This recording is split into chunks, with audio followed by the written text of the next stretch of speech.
ಲಕ್ಷ್ಮೀ ಹೆಬ್ಬಾಳ್ಕರ್ ಮತ್ತು ಸಿಟಿ ರವಿ ನಡುವಿನ ಸಮರ ಅಕ್ಷರಶಃ ತಾರಕಕ್ಕೇರಿದೆ. ನಿನ್ನೆ ಸಿಟಿ ರವಿ ವಿರುದ್ಧ ಬೆಂಕಿ ಉಗುಳಿದ್ದ ಸಚಿವೆ ಲಕ್ಷ್ಮೀ ಹೆಬ್ಬಾಳ್ಕರ್ ಇವತ್ತು ಧರ್ಮಸ್ಥಳದ ಮಂಜುನಾಥನ ಸನ್ನಿಧಿಯಲ್ಲಿ ಪ್ರಮಾಣ ಮಾಡುವಂತೆ ಪಂಥಾಹ್ವಾನ ಕೊಟ್ಟಿದ್ದಾರೆ. ಅಲ್ಲಿಗೆ ಇಡೀ ಪ್ರಕರಣ ಮತ್ತೊಂದು ದಿಕ್ಕಿಗೆ ಹೊರಳಿದೆ.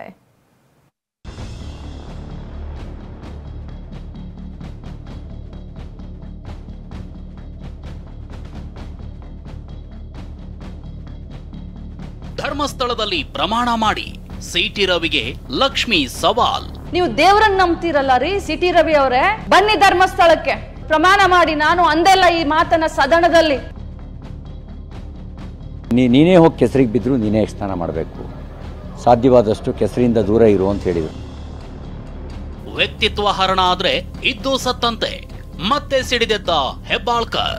ಬಹಳ ಸಂದಿಗ್ಧ ಪರಿಸ್ಥಿತಿ. 2 ದಿನ ವ್ಯಕ್ತಿತ್ವನೇ ಹರಣ ಆದ್ರೆ ಇದ್ದು ಸತ್ತ ಹಾಗೆ. ಹೆಣ್ಮಕ್ಳು ಒಮ್ಮೆ ಮನಸ್ಸು ಮಾಡಿದ್ರೆ ನಾನು ಬಾಯಿ ಬಿಚ್ಚಿ ಹೇಳ. ನಿಮಗೆ ಉಬ್ಬಿದ ರಕ್ತನಾಳ ಅಂದ್ರೆ ವೆರಿಕೋಸ್ ವೇನ್ಸ್ ಸಮಸ್ಯೆ ಇದ್ದಲ್ಲಿ ಫ್ರೀ ಡಾಪ್ಲರ್ ಸ್ಕ್ಯಾನಿಂಗ್ ಗಾಗಿ ಹಿಂದೆ ಭೇಟಿ ಕೊಡಿ ಏವಿಸ್ ಆಸ್ಪತ್ರೆಗೆ.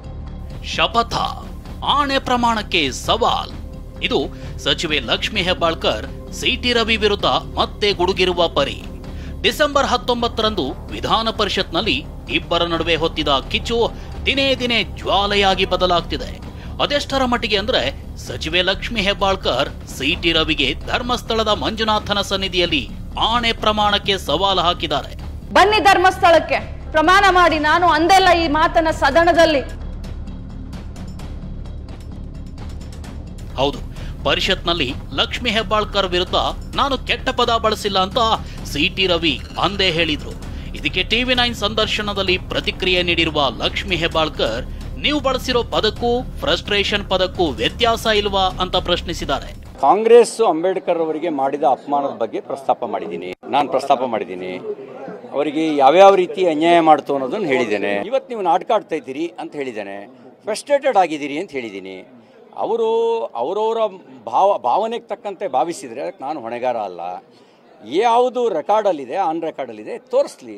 ಬೇಜವಾಬ್ದಾರಿಯ ಮಾತನಾಡೋದನ್ನ ಮಾತನಾಡಿ ರಾಜಾರೋಷವಾಗಿ ಸದನದಲ್ಲಿ ಒಬ್ಬ ಮಹಿಳೆಯ ಮರ್ಯಾದೆಯನ್ನು ತೆಗೆದು ಮತ್ತೆ ಅದಕ್ಕೆ ನಾನು ಮಾತನಾಡಲಿಲ್ಲ ಅಂತ ಹೇಳ್ತಾರೆ. ಬೇವಿನ ಕೈಗೆ ಹಾಗಲಕಾಯಿ ಸಾಕ್ಷಿ ಅನ್ನೋ ರೀತಿ ತಾವೇ ಮಾತಾಡಿ ತಾವೇ ನನಗೆ ಅಪಮಾನ ಮಾಡಿ. ಯಾಕೆ ಪ್ರಾಸ್ಟಿಟ್ಯೂಷನ್ಗೂ ಫ್ರಸ್ಟ್ರೇಷನ್ಗೂ ವ್ಯತ್ಯಾಸ ಇಲ್ವಾ? ಫ್ರಸ್ಟ್ರೇಟೆಡ್ಗೂ ಪ್ರಾಸ್ಟಿಟ್ಯೂಷನ್ಗೂ ವ್ಯತ್ಯಾಸ ಇಲ್ವಾ? ಧರ್ಮಸ್ಥಳದಲ್ಲಿ ಪ್ರಮಾಣಕ್ಕೆ ಲಕ್ಷ್ಮಿ ಸವಾಲ್. ಕೆಸರಿನಿಂದ ದೂರ ಎಂದು ರವಿ ಕೌಂಟರ್. ನೀವು ದೇವರನ್ನ ನಂಬ್ತಿರಲ್ಲ ರೀ ಸಿಟಿ ರವಿ ಅವರೇ, ಬನ್ನಿ ಧರ್ಮಸ್ಥಳಕ್ಕೆ. ನಾನ್ ಕುಟುಂಬ ಸಮೇತ ಬರ್ತೀನಿ ಧರ್ಮಸ್ಥಳಕ್ಕೆ. ದೇವ್ರ ನಂಬ್ತಿರ್ತಾನೆ ನೀವು? ಯಾರು ಬೇಡ, ನೀವು ನಿಮ್ ಕುಟುಂಬ ಸಮೇತ ಧರ್ಮಸ್ಥಳಕ್ಕೆ ಬಂದು ಪ್ರಮಾಣ ಮಾಡಿ. ನಾನು ಅಂದೆಲ್ಲ ಈ ಮಾತನ್ನ ಸದನದಲ್ಲಿ ಒಬ್ಬ ಮಹಿಳೆಯಾಗಿ ಅಪಮಾನ ಮಾಡಿಲ್ಲ ಅಂತ ಹೇಳಿ ನಾನು ನನ್ನ ಕುಟುಂಬ ಸಮೇತ ಬರ್ತೀನಿ. ನಾನು ದೇವರನ್ನ ನಂಬ್ತೀನಿ. ಧರ್ಮಸ್ಥಳ ನಂಗೆ ಪಕ್ಕದಲ್ಲೇ ಇರೋದು, ಆಗಾಗ ಹೋಗ್ತಾನೆ ಇರ್ತೀನಿ. ಹಿರಿಯರು ನನಗೊಂದು ಮಾತು ಹೇಳಿದರು, ನೋಡಪ್ಪ ರವಿ, ಕೆಸರು ನಿನ್ನ ಮೇಲೆ ಬಿದ್ದರೂ ನೀನೇ ಹೋಗಿ ಸ್ನಾನ ಮಾಡಬೇಕು, ನೀನೇ ಹೋಗಿ ಕೆಸರಿಗೆ ಬಿದ್ದರೂ ನೀನೇ ಸ್ನಾನ ಮಾಡಬೇಕು, ಸಾಧ್ಯವಾದಷ್ಟು ಕೆಸರಿಂದ ದೂರ ಇರು ಅಂತ ಹೇಳಿದರು. ಹಾಗಾಗಿ ನಾನು ಏನೂ ಪ್ರತಿಕ್ರಿಯೆ ಕೊಡಕ್ಕೆ ಬಯಸಲ್ಲ. ಹೀಗೆ ಸಿಟಿ ರವಿ ವಿರುದ್ಧ ಗುಡುಗಿರುವ ಲಕ್ಷ್ಮಿ ಹೆಬ್ಬಾಳ್ಕರ್ ಸಿಟಿ ರವಿ ಹೆಸರಿನ ಮುಂದೆ ಕ್ಷಮೆ ಇಲ್ಲ ಅಂದಿದ್ದಾರೆ.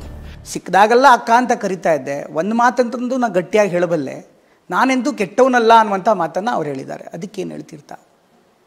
ನಾಲ್ಗೆಯಿಂದ ಕೆಟ್ಟವನು ಅನ್ನೋದನ್ನ ಪ್ರೂವ್ ಮಾಡಿಬಿಟ್ಟೆ. ಹೀಗೆ ಲಕ್ಷ್ಮಿ ಹೆಬ್ಬಾಳ್ಕರ್ ಸಿಟಿ ರವಿ ವಿರುದ್ಧ ಸಿಡಿತಾ ಇದ್ರೆ, ಆತ ಸಿಟಿ ರವಿ ತಮ್ಮ ಮೇಲಿನ ಹಲ್ಲೆ ಪ್ರಕರಣ ಸಂಬಂಧ ಸಭಾಪತಿ ಹೊರಟ್ಟಿಗೆ ದೂರು ನೀಡಿದ್ದಾರೆ. ಇನ್ನೊಂದೆಡೆ ವಿಪಕ್ಷ ನಾಯಕ ಅಶೋಕ್ ನೇತೃತ್ವದಲ್ಲಿ ರಾಜ್ಯಪಾಲರಿಗೂ ದೂರು ನೀಡಲಾಗಿದೆ. ಆತ ಲಕ್ಷ್ಮಿ ಹೆಬ್ಬಾಳ್ಕರ್ ಕೂಡ ವಿಡಿಯೋ ಸಮೇತ ಸಭಾಪತಿಗೆ ದೂರು ನೀಡಲು ಮುಂದಾಗಿದ್ದಾರೆ. ಅಷ್ಟೇ ಅಲ್ಲ, ಪ್ರಧಾನಿಗೂ ವಿಡಿಯೋ ಮೇಲ್ ಮಾಡೋದಾಗಿ ಹೇಳಿದ್ದಾರೆ. ನನ್ನ ಹೋರಾಟ ಇಲ್ಲಿಗೆ ನಿಲ್ಲೋದಿಲ್ಲ. ನಾನು ಮಾನ್ಯ ಪ್ರಧಾನಮಂತ್ರಿಗಳನ್ನ ಭೇಟಿಯಾಗ್ಲಿಕ್ಕೆ ಸಮಯ ಕೇಳ್ತೀನಿ.